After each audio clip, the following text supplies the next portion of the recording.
Warframe is painfully generic. It's a free-to-play, team-based third-person shooter set in a war-torn solar system. I couldn't tell you exactly why I was fighting enemy factions or what their motivations were.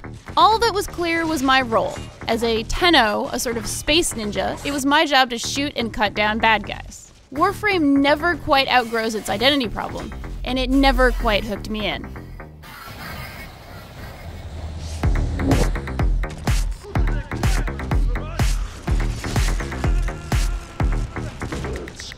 All Tennos have a Warframe, a sort of super-powered spacesuit, as well as access to guns and melee weapons.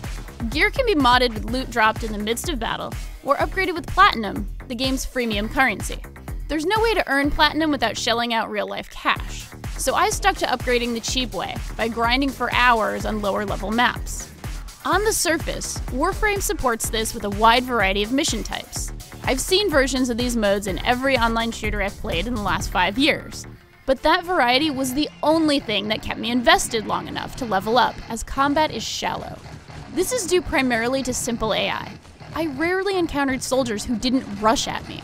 Occasionally, the smarter ones ducked into cover, but they were outnumbered by enemies who faced walls and simply let me shoot them in the head. Warframe suffers even further whenever it steps out of the cookie-cutter third-person shooter mold.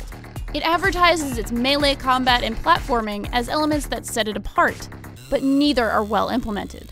There are incentives to keep playing through the rough patches. Warframe does loot well, with frequent drops during battle, all of which are actually useful for outfitting your Tenno.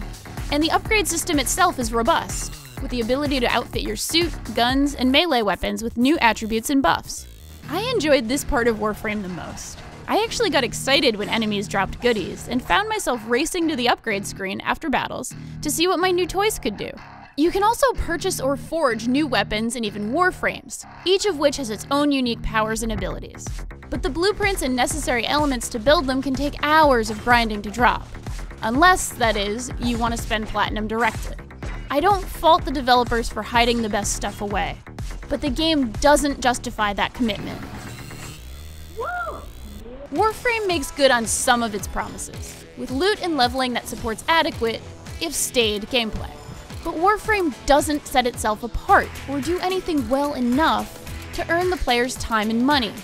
You could play any other competent third-person shooter from this or the last generation and have a comparable, and very likely better, experience.